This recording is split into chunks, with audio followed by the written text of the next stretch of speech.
حضرت عبداللہ بن حذافہ جہاد کر رہے تھے، روم کے عیسائیوں نے گرفتار کر لیا، 1000 آدمی نے مل کے پکڑا، گرفتار نہیں ہوتے تھے صحابی، 1000 آدمی نے گھیرا ڈالا، گرفتار کر کے لے گئے، اور جب بادشاہ کے سامنے گئے تو وزیر کہنے لگا بادشاہ بندہ بڑے کام کا ہے، اگر ہمارے قابو آ گیا تو فائدہ دے گا، صحابی ہیں حضرت عبداللہ بن حذافہ، حضرت فاروق اعظم کا زمانہ ہے، اگر قابو آ گیا تو فائدہ دے گا۔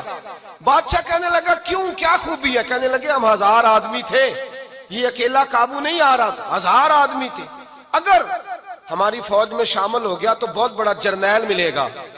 بادشاہ کہنے لگا کوئی مسئلہ نہیں، 2-3 چیزیں ہوتی ہیں بندے کو خریدنے کے لیے، خرید لیتے ہیں۔ بادشاہ کہنے لگا عبداللہ جتنی دولت تجھے چاہیے میں تجھے دے دیتا ہوں، میرے لشکر میں آ جا، معاذ اللہ اسلام چھوڑ دے۔ حضرت عبداللہ بن حذافہ کیا فرماتے ہیں؟ فرماتے ہیں بڑا تو بیوقوف ہے، میں نے دولت کمانی ہوتی تو مدینے میں بیٹھ کے تجارت کرتا، میں دولت کمانے نہیں نکلا، میں تو رسول اللہ کی رضا کمانے کے لیے نکلا ہوا ہوں۔ دولت کمانی ہوتی تو کسی مارکیٹ میں ہوتا، میدان میں آنا تھا، شہادت ہے مطلوب مقصود مومن، نہ مال غنیمت نہ کشور کشائی، یہ دولت تو لونڈی ہے رسول اللہ کے دروازے کی، یہ تو پیچھے پیچھے پھرتی ہے نبی پاک کے غلاموں، یہ کمانی ہوتی تو میں کسی مارکیٹ میں ہوتا، میدان میں تھوڑا ہوتا۔ عبداللہ بن حذافہ سے دوسری چال چلی، کہنے لگے میاں عہدہ جو تجھے چاہیے، میں بادشاہ ہوں، میرے نیچے جو عہدہ تو کہے گا وہ تجھے مل جائے گا۔ حضرت عبداللہ بن حذافہ کہنے لگے شاید تجھے پتہ نہیں میری تعریف کیا ہے، شاید تو جانتا نہیں میری تعریف کیا ہے۔ کہا صاحب کی کیا تعریف ہے؟ کہنے لگے میں رسول اللہ کا صحابی ہوں، اور کائنات میں سب سے بڑا عہدہ مصطفیٰ کے صحابی ہونے کا عہدہ ہے۔ صحابہ وہ صحابہ تھے جن کی ہر صبح عید ہوتی تھی، خدا کا قرب حاصل تھا، نبی کی دید ہوتی تھی۔ فرمایا میں نے حضور کے جلوے دیکھے ہوئے ہیں، مجھے عہدے کی ضرورت ہی نہیں، اور میں نے عہدہ لینا ہوتا تو میں سیاست کرتا، میں تو شہادت لینے نکلا ہوں میدان میں، عہدے کا میں نے کیا کرنا ہے؟ اب بادشاہ کہنے لگا اسے قتل کر دو۔ وزیر کہنے لگا نہیں، ایک بات اور ہے، مجھے ایک چال اور چلنے دو۔ کہا وہ کیا؟ کہنے لگے میری بیٹی بڑی خوبصورت ہے، مجھے موقع دو، اپنی ہی بیٹی کو سجا بنا کے، وہ جوان جس کی جوانی اتنی بڑی ہے کہ 1000 آدمی مقابلے میں کھڑا نہیں ہوتا، اس جوان کے کمرے میں رات کی تنہائی میں بنا سوار کے بی بی کو بھیجا۔ وہ بی بی کہتی ہے میں ساری رات بن سور کے اس صحابی کے کمرے میں بیٹھی رہی، لیکن یہ کیا شخص تھا، ساری رات ہی مصلے پہ بیٹھا رہا، ساری رات ہی، کچھ دیر تھک جاتا تو یہ کریم رسول پہ درود پڑھنا شروع کر دیتا۔ بی بی کہتی ہے سحری ہو گئی تو میں نے چھو کے دیکھا کہ انسان ہے کہ جن ہے، یہ بندہ ہے کہ فرشتہ ہے، چھو کے دیکھا۔ کہنے لگے پیچھے ہٹ جا، میں نے کہا میں نے تو سنا تھا تو 1000 کے مقابلے میں ہے، اور تو اتنا بے حس ہے کہ بنی سوری دلہن بیٹھی ہے، تو نے نظر نہیں کی؟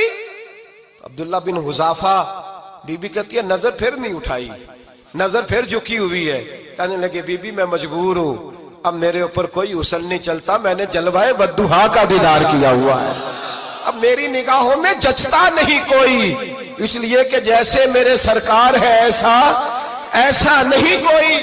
کہا بی بی اب نہیں کسی کا میرے اوپر جادو چلتا، میں نے مصطفیٰ کو، اور کہا ذرا پیچھے ہٹ کے بیٹھ، مجھے میرے رسول نے غیر محرم سے بچنے کا حکم دیا ہے، ذرا پیچھے ہٹ کے بیٹھ۔ سحری کا وقت تھا، وہ بی بی کہتی ہے اس نوجوان کے جملے میرا سینہ چیر گئے، کلیجہ پھٹ گیا، چیخ نکلی، میں کفر کے عالم میں روئی۔ میں نے کہا مجھے بتا تو صحیح، آخر یہ جذبہ کہاں سے ملتا ہے، آخر یہ روشنی تو میں نے دیکھی نہیں، کہاں سے آتی ہے؟ ایک میرا باپ ہے جو بنا سور کے مجھے تیرے کمرے میں چھوڑ گیا، بتلا یہ کہاں سے کیف آتے ہیں؟ تو عبداللہ بن حذافہ کہنے لگے اگر کیف لینا ہے تو بھی میرے مصطفیٰ کا کلمہ پڑھ جا، آجا دروازہ رسول پہ جھک جا، مل جائے گا۔ سویرے دروازے پہ باپ آیا بیٹی سے رزلٹ لینے، دروازہ کھولا تو بیٹی نقاب پہنے باہر آئی۔ باپ کہنے لگا کیا بلا؟ کہنے لگی پیچھے ہٹ جا، تو غیر محرم ہے، کافر ہے، میں مسلمان ہوں۔ اس نے کہا کیا ہوا؟ کہنے لگی تیرے جیسے کو باپ کہوں، تیرے جیسے کو جو مجھے استعمال کر رہا تھا، میں تجھے باپ نہیں مانتی، میں اب رسول والی ہو گئی ہوں، میں حضرت فاطمہ کی کنیزہ ہو گئی ہوں، میں اب نبی کریم کی خادمہ ہوں، خبردار میرے قریب نہ آنا۔ یہ دعوی بھی ناکام ہوا۔ اب حضرت عبداللہ بن حذافہ کے سامنے موت کھڑی کی، ایک کڑا میں تیل گرم کیا، کہنے لگے تجھے اس میں جلایا جائے گا۔ حضرت عبداللہ بن حذافہ رضی اللہ تعالیٰ عنہ جب جلنے کے قریب ہوئے تو رونے لگے۔ روم کا بادشاہ کہنے لگا شاید ڈر گیا ہے، کہنے لگے اب سمجھ آئی ہے، اب تجھے پتا چلا ہے، چل آ جا۔ حضرت عبداللہ بن حذافہ کہنے لگے تو کافر ہے، تیری کافروں والی سوچ ہے، اس لیے نہیں رویا کہ موت سے ڈر گیا ہوں، میں تو اس لیے رویا ہوں کہ ایک جان ہے، وہ نبی پاک پہ قربان ہو رہی ہے، کاش رب مجھے 1000 جان دیتا، میں ساری مصطفیٰ پہ قربان کر دیتا۔ فاضل بریلوی فرماتے ہیں کروں تیرے نام پہ جاں فدا، نہ بس ایک جاں 2 جہاں فدا، اور میرا 2 جہاں سے بھی نہیں جی بھرا، میں کروں کیا کہ کروڑوں جہاں نہیں۔ اور میاں صاحب فرماتے ہیں وہ کچا رنگ للاری والا جیڑا چڑھدا لیندا رہندا، اے عشق تیرے دا رنگ محمد چڑھ جائے پھر نہیں لیندا، عشق تیرے دا رنگ محمد چڑھ جائے پھر اے نہیں لیندا۔ میرے بھائی وہ روم کا بادشاہ کہنے لگا دنیا میں نے بھی بڑی دیکھی ہے، پر جیسے پاک صاف مصطفیٰ کے غلام دیکھے ایسا میں نے کوئی نہیں دیکھا۔ او بھائیو، نظر پاک ہو، روح پاک ہو، مزاج پاک ہو، پھر انسان بڑے بڑے کام کرتا ہے، پھر وہ مہمات کو سر کرتا ہے، پھر وہ صرف ایک گھر کے لیے نہیں، وہ ملت کے لیے فائدہ مند ہوتا ہے، پھر وہ گھرانوں کو لے کر چلتا ہے، پھر وہ بڑے بڑے معاشرے تشکیل دیتا ہے۔ میرے رسول کریم صلی اللہ علیہ وسلم نے پاک صاف ذہن کے لوگ تیار کیے۔ حضرت مرثد فرماتے ہیں میں ایک عورت پہ عاشق تھا، جب کلمہ پڑھا نبی پاک نے میری پشت پہ ہاتھ پھیرا، میں نے کہا حضور کوئی نصیحت؟ نبی پاک نے فرمایا نظر کو پاک رکھنا۔ آپ فرماتے ہیں عورتیں میرے پیچھے بھاگا کرتی تھیں اور مجھے کہا کرتی تھی اب تو دیکھتا کیوں نہیں؟ تو میں نے کہا پتا مجھے بھی نہیں، مصطفیٰ کی ایک نظر ہوئی ہے، رب نے سارے محل کو چہل دور فرما دیے، سارا کچھ ہی بدل گیا۔ ملت کے جوانوں یاد رکھو اس بات کو، یہ پاکیزگی، یہ نظر، یہ پاکیزگی، یہ مزاج، یہ انسان سے بڑے کام کرا لیتی ہے، اور اگر تیری نظر ناپاک رہتی ہے پھر تو کچھ نہیں کر سکتا، پھر تیری زندگی ایک ایسے قید خانے میں قید ہو گئی ہے جو تجھے 2 قدم بھی نہیں چلنے دے گی۔ سب سے پہلے مزاج کی پاکیزگی، اور دوسرا اصلاح معاشرہ کے لیے اہم درس یہ ہے اپنے آپ کو پاک صاف رکھیں، ذہنی طور پر، نظریاتی طور پر۔ اور دوسرا درس یہ ہے میرے بھائی ظلم اور زیادتی سے بچیں، پاک صاف رہ کے وقت شروع کریں، اور کسی جگہ بھی کوئی زیادتی، کوئی ظلم، میرے نبی کریم صلی اللہ علیہ وسلم کے مزاج کو اگر آپ دیکھیں گے نا، ہمارے معاشرے میں آج سب سے زیادہ زیادتی پتہ کون سی ہوتی ہے؟ لوگ عزتیں پامال کرتے ہیں، بدگمانیاں کرتے ہیں۔ ابو جہل یہ کام کرتا تھا کہ وہ نبی پاک صلی اللہ علیہ وسلم پر، صحابہ پر معاذ اللہ شخصی اعتراضات کرتا تھا، شخصی۔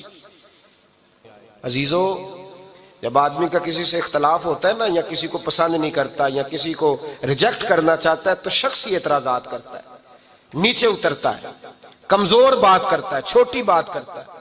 اور ہمارے زمانے میں تو یہ کام حسد کی وجہ سے ہوتا ہے، بڑے بڑے جماعتیں ٹوٹ جاتی ہیں، ملتوں کا شرازہ بکھر جاتا ہے، لیکن لوگ اپنی اس حرکت سے باز نہیں آتے، ساری زندگی ذاتی اور نجی اعتراضات کرتے رہے۔ ابو جہل کے اندر ہزاروں عیب پائے جاتے تھے، شرابی بھی تھا، بدکار بھی تھا، بے حیا بھی تھا، ظالم بھی تھا۔ میرے نبی پاک صلی اللہ علیہ وسلم نے اسے دین کا پیغام دیا ہے، لیکن تاریخ کی کسی کتاب میں آپ کو یہ نہیں ملے گا کہ حضور نے کبھی اس کی شخصیت پر اعتراض کیا ہو۔ یہ فرمایا ہے کہ بڑا فرعون ہے اس امت کا، لیکن نیچے اتر کر کبھی اس کی ذاتی اور شخصی زندگی پر کوئی زیادتی صحابہ کی طرف سے اور نبی پاک کی طرف سے۔ بہت بڑی بات سمجھا رہا ہوں، اگر آپ کی سمجھ میں آئے تو ہم ذاتیات پر اترتے، ذات پر اتر کر زیادتی کرتے، ذات پر۔ ہمارا اب ظلم نجی سطح سے شروع ہو رہا ہے اور پوری ملت کو لپیٹ میں لے رہا ہے، پوری ملت کو۔ چھوٹی چھوٹی زیادتیاں ہیں جو پورے معاشرے کو اپنی لپیٹ میں لیتی ہیں۔ میرے نبی کریم علیہ السلام نے جو دین ہمیں دیا ہے وہ خیر خواہی کا مذہب ہے، وہ بھلا کرنے کا مذہب ہے، وہ کام آنے کا مذہب ہے، وہ ظلم سے بچنے کا مذہب ہے۔ میرے نبی پاک نے فرمایا ظلم سے بچ جانا، قیامت کے اندھیروں میں جو بڑا اندھیرا ہوگا وہ ظلم ہوگا۔ اصلاح معاشرہ کانفرنس کا پہلا سبق میں نے عرض کیا کہ نظر کو، ذہن کو، سوچ کو پاک رکھیں، اور دوسرا زندگی میں کبھی زیادتی نہ کریں، کبھی بھی اپنے مخالف پر بھی کبھی شخصی، ذاتی اور نجی اعتراضات نہ کریں۔ یہ انسان کے اندر کا ظلم ہوتا ہے، ہمارے گھروں کے اندر سے ظلم جنم لینے لگا ہے۔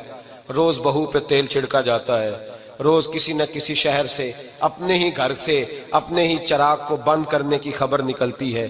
سڑکوں پہ، چوکوں پہ، چوراہوں میں غریب مسلے جاتے ہیں، جس کے ہاتھ جہاں تک پہنچتے ہیں وہ وہاں تک معاذ اللہ زیادتی کر گزرتا ہے۔ اگر قوم ظلم سے بچنے لگے، زیادتی سے بچنے لگے، تکلیف دینے سے بچنے لگے تو معاشرہ سنور جائے گا۔ میرے رسول کریم علیہ السلام نے اپنے غلاموں سے پوچھا تھا، بتاؤ مفلس کون ہوتا ہے؟ کون ہے جس کے پاس کچھ نہیں ہوتا؟ صحابہ نے کہا یا رسول اللہ جس کے پاس پیسے نہ ہو۔ بخاری مسلم متفق علیہ حدیث ہے۔ نبی کریم نے فرمایا نا بھائی، مفلس تو وہ ہوگا جو قیامت کے دن احد پہاڑ کے برابر نیکیاں لے کے آئے گا۔ یا رسول اللہ اتنی نیکیاں پھر بھی مفلس ہے، پھر بھی غریب ہے؟ تو نبی پاک نے فرمایا نیکیاں پہاڑ کے برابر ہیں، پر اس نے چغلیاں بڑی کی ہیں، غیبتیں بڑی کی ہیں، مذاق بڑے اڑائے، اس نے لوگوں پر پھبتیاں بڑی کسی ہیں، تان و تشنی بڑے کیے، ظلم بڑے کیے، گالی بڑی دی، لوگوں کے بارے میں بری باتیں کی۔ اب رب کریم نے وہ ساری نیکیاں ان لوگوں میں بانٹ دی، یہ مفلس ہو گیا، غریب ہو گیا۔ زیادتی نہیں کریں، ظلم نہ کریں، اپنی نجی زندگی سے لے کر، گھر کے اندر سے لے کر اجتماعی زندگی تک زیادتی سے بچیں۔ میرے نبی کریم علیہ السلام نے اپنے غلاموں کو یہ درس دیا ہے، دیکھنا کبھی زیادتی نہ ہونے پائے، دیکھنا کہیں ظلم نہ ہونے پائے، دیکھنا کسی شخص کو تمہارے قول فعل سے، تمہارے مزاج سے تکلیف نہ پہنچے۔ میرے بھائیوں، حضرت وہب ابن منبہ علیہ رحمہ فرماتے ہیں کہ بنی اسرائیل کے اندر ایک بادشاہ محل بنانے جا رہا تھا۔ محل آج بھی جس آدمی کی سوسائٹی کے اندر 2-4 قلعے، 2-4 ایکڑ کسی غریب کے آ جائیں، وہ یہاں تو اسے دھمکاتا ہے یا بلیک میل کرتا ہے، کچھ نہ ہو سکے تو پھر قتل ہی کرا دیتا ہے معاذ اللہ۔ اور یہ خبریں عام ہمیں سننے، پڑھنے اور دیکھنے کو ملتی ہیں۔ بادشاہ محل بنانے جا رہا تھا، ایک غریب بی بی رہتی تھی، اس کی جھونپڑی بادشاہ کے محل کے نقشے میں آتی تھی۔ بادشاہ نے کہا بی بی منہ مانگی قیمت لے لو، خالی کر دو یہ مکان۔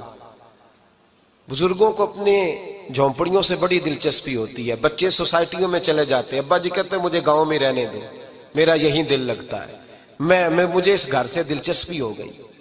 اماں کہنے لگی بادشاہ میں یہاں بیاہ کے آئی تھی، خامد انتقال کر گیا، اولاد اللہ نے دی نہیں، میں پکا ہوا پھالوں، گر جاؤں گی تو تیرا ہی ہے، لیکن مجھے اس آشیانے میں رہنے دے، یہ گھونسلہ میں نے تنکا تنکا کر کے بنایا ہے، مجھے رہنے دے، نہ مجھے نکال۔ کہنے لگا میرا نقشہ خراب ہوتا ہے۔ بی بی سارا دن مکان میں بیٹھی رہتی کہ میری جھونپڑی ٹوٹ نہ جائے، ظالم کی نظر میں آ گئی ہے کہیں میرا یہ آرزوؤں کا محل چکنا چور نہ ہو جائے، سارا دن ڈیوٹی کرتی۔ بادشاہ نے بھی 2-4 سپاہی کھڑے کر دیے، جب گھر سے نکلے تو بلڈوز کر دینا، مکان کو گرا دینا۔ وہ خاتون کتنی دن بندہ بیٹھ سکتا ہے؟ ایک دن سر شام گھر سے نکلی، 2-1 گھنٹے کے بعد واپس آئی تو مکان گر گیا تھا، دیوار بن گئی تھی۔ حضرت وہب ابن منبہ فرماتے ہیں بس اس نے دعا کی، اس نے دعا کی تو رب کریم نے وہ شہر سارا تباہ کر دیا۔ اس بی بی نے 2 جملے کہے تو الٹ پلٹ دیا وہ سارا شہر۔ میرے نبی کریم علیہ السلام نے فرمایا جب مظلوم کے ہاتھ دعا کے لیے اٹھتے ہیں تو عرش کا مالک آسمان سے کہتا ہے کھول دے سارے دروازے، اس کے بیچ کوئی پردہ نہیں رہنا چاہیے، آنے دے، مظلوم ہے، اس پر ظلم ہوا ہے، ظلم ہوا ہے۔ لوگ کہتے ہیں میں بے چین رہتا ہوں صاحب، مولانا صاحب، پیر صاحب، وہ گھر کے کونے سے چیخنے کی آواز آتی ہے، کوئی دم مل جائے، کوئی تعویذ ہو جائے، کچھ ایسا ہو جائے کہ بچت ہو جائے، کوئی ایسی پھونک لگ جائے کہ آرام آ جائے۔ تو میں کہتا ہوں بھائی اگر بڑے دم کرانے سے بھی فرق نہیں پڑا، اگر بڑے تعویذ لینے سے بھی چیخیں بند نہیں ہوئی، تو ذرا ٹٹول کے دیکھ لو کہیں کسی یتیم کی آہیں ہی نہ دفن ہو وہاں، کہیں کسی غریب کا گوشت تو نہیں دبا لیا، کہیں کسی کو لوٹ کے تو دیوار نہیں بنا لی، کہیں کسی کا مکان پہ قبضہ کر کے تو نہیں بنایا۔ اگر لوٹ اور حرام کا مال ہو تو پھر چیخیں بند نہیں ہوتی، پھر سکون سے سویا نہیں جاتا، پھر وہاں آرام کی نیند نہیں آتی۔ حضرت وہب ابن منبہ فرماتے ہیں بی بی آئی اور آ کر کے اس نے جب دیکھا میرا گھر ٹوٹ گیا ہے، محل ٹوٹ گیا ہے، حالات بدل گئے ہیں، تو وہ خاتون آتی ہے اور میرے بھائی دعا کی تو اس نے انداز ہی بدل کے رکھ دیے۔ مکان سے نکلی تو مکان ٹوٹ گیا، اور فرماتے ہیں واپس آئی تو ہاتھ پھیلا کے پتہ کیا کہتی ہے؟ کہتی اے اللہ میں تو موجود نہیں تھی، بتا تو کہاں گیا تھا؟ تو بھی موجود نہیں تھا، میں تو نہیں تھی، پر تو کہاں تھا؟ بس رب کریم نے حضرت جبریل کو حکم دیا، فرمایا یہ بستی الٹ دو، ساری تباہ کر دو، یہ لوگ نہیں رہنے چاہیے، جو ظلم تو سہتے ہیں بغاوت نہیں کرتے، نہیں رہنے چاہیے۔ صاحب طبقات کہتے ہیں میرے مصطفیٰ کریم سید عالم صلی اللہ علیہ وسلم کے وصال ظاہری کے ایام قریب آئے تو حضور نے سرخ پٹی باندھی، تیز بخار ہے نبی کریم کو، 2 صحابہ سہارا دے کے مسجد میں لائے، نبی پاک علیہ السلام کو بظاہر سہارا دے کے لایا گیا۔ کریم رسول نے لوگوں کو جمع کیا، حضور آج کیا ہونے والا ہے، آج کیا کہا جائے گا، آج کس لیے میٹنگ بلائی ہے؟ نبی کریم کے کل صحابہ جب مسجد میں جمع ہوئے تو کھچا کھچ مسجد بھری ہے۔ وصال ظاہری سے چند یوم پہلے کی بات، نبی پاک نے فرمایا آج تمہیں کوئی جہاد کی ترغیب نہیں دینی، آج کوئی نیا پیغام نہیں دینا، آج تمہیں بتانا ہے کہ رب نے اپنے بندے کو اختیار دیا ہے، چاہے تو دنیا میں رہے، چاہے تو اس کی بارگاہ میں حاضر ہو جائے۔ اس عبد نے بارگاہ ربوبیت کی طرف لوٹنے کا ارادہ کر لیا ہے۔ حضرت صدیق اکبر رونے لگے تو صحابہ نے کہا تمہیں کیا ہوا؟ کہنے لگے سمجھ نہیں رہے، کسی کی بات نہیں کر رہے، نبی پاک تو اپنی بات فرما رہے ہیں، اس نے جانے کا ارادہ کر لیا۔ سنیے میرے بھائی، محبوب پاک نے فرمایا بھائی کسی شخص کو میری طرف سے کوئی تکلیف پہنچی ہو تو بدلہ لے سکتا ہے، بدلہ لے سکتا ہے، کسی کو تکلیف پہنچی ہو۔ صحابہ پھوٹ کے رونے لگے، محبوبہ کرم ہی کرم ہوا ہے، رحمت ہی رحمت آئی، آپ کے بارے میں گمان کرنے والا بھی دائرہ ایمان سے نکل جائے گا۔ حضور آپ کیا فرما رہے ہیں؟ فرمایا نہیں بھئی اٹھو۔ پیچھے سے جناب عکاشہ بن محصن اٹھے، ہاتھ کانپتے ہیں، آگے بڑھے، کہنے لگے یا رسول اللہ ایک جنگ کے موقع پر آپ نے درہ مارا تھا، ننگی پیٹھ پر صفیں سیدھی کراتے، بات دل میں رہ گئی ہے، میں نے بدلہ لینا ہے۔ نبی کریم نے فرمایا بلال دوڑ کے جاؤ، فاطمہ کے گھر درہ پڑا ہے، درہ لاؤ۔ سیدنا بلال حبشی کہتے میں گیا، دستک دی سیدہ طیبہ طاہرہ، حضرت فاطمہ فرمانے لگی بلال کیسے آئے ہو؟ اماں جی وہ درہ چاہیے تھا۔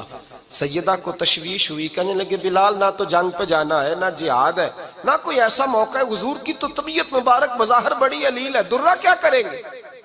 حضرت بلال عرض کرنے لگے اماں جی ایک صحابی بدلہ لینے لگے ہیں، صاحب طبقات نے جملے لکھے ہیں، کہتے ہیں بی بی صاحبہ نے درہ بھی دیا اور امام حسن حسین کو بھی باہر نکالا۔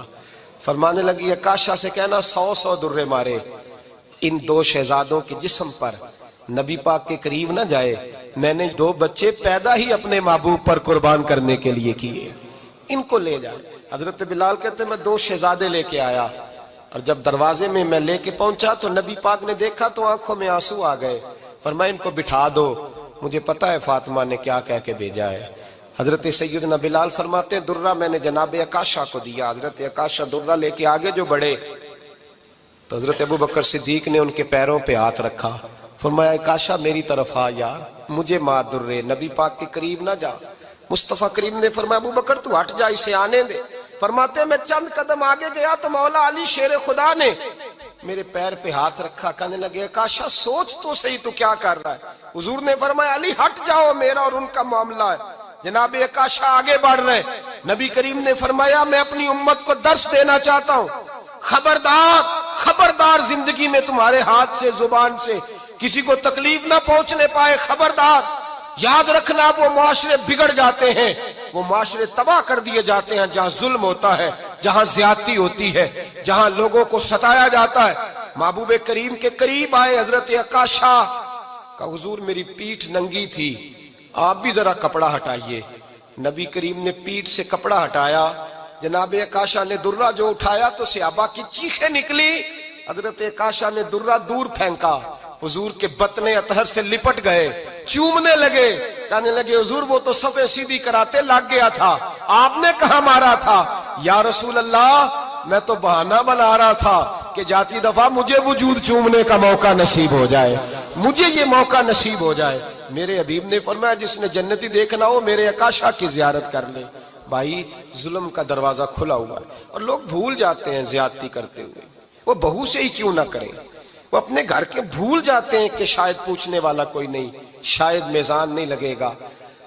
ایران کے بادشاہ نے اپنے بیٹے کو پڑھانے کے لیے ایک استاد صاحب کا بندوبست کیا۔ استاد صاحب کو کہا کہ میرے بچے کو دین پڑھائیے، میں چاہتا ہوں کل اس نے عنان حکومت کو سنبھالنا ہے تو یہ دین سے آگاہ ہو جائے، اس کو کچھ سکھائیے پڑھائیے۔ بہت نیک بزرگ بڑے درویش عالم پڑھانے لگے، اسباق مکمل ہو گئے، دین کے اسباق قرآن مجید پڑھایا، احادیث طیبہ کا درس دیا، اصول فقہ سے روشناس کرایا۔ جب بچے نے مکمل تعلیم حاصل کر لی اور آمین ہو گئی، دستار ہو گئی، فارغ ہو گئے، تو پھر ایک دن استاد صاحب نے کہا بیٹے کل تم نے ضرور آنا ہے، کچھ بات کرنی ہے۔ شہزادہ گیا ملنے استاد صاحب سے، استاد صاحب نے کنڈی لگا لی، ہاتھ میں درہ پکڑ لیا، مار مار کے پورے وجود کو زخمی کر دیا، کوئی غلطی نہیں، کوئی بات نہیں، مارا۔ اب بچہ آیا آ کے بادشاہ سلامت سے کہا کہ ابا جی سمجھ نہیں آئی، بڑا مارا ہے استاد۔ تو سیانے تھے نا بادشاہ، یہاں تو قاری صاحب روز کٹہرے میں کھڑے ہوتے ہیں، مولوی صاحب آپ نے میرے بچے کو کیوں مارا ہے؟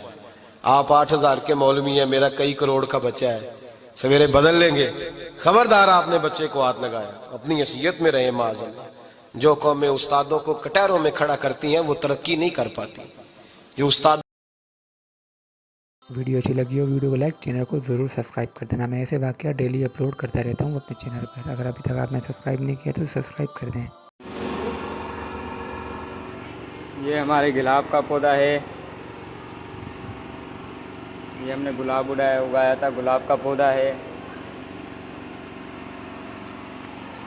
یہ لیمبو کا پودا ہے، اس کو بھی پانی ڈالنا ہوگا نہیں تو یہ مرنے والا ہے۔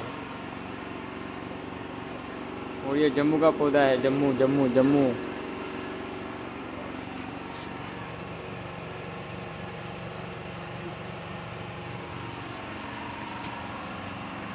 یہ پودینہ ہے، پودینہ۔ یہ تربوز ہے، تربوز۔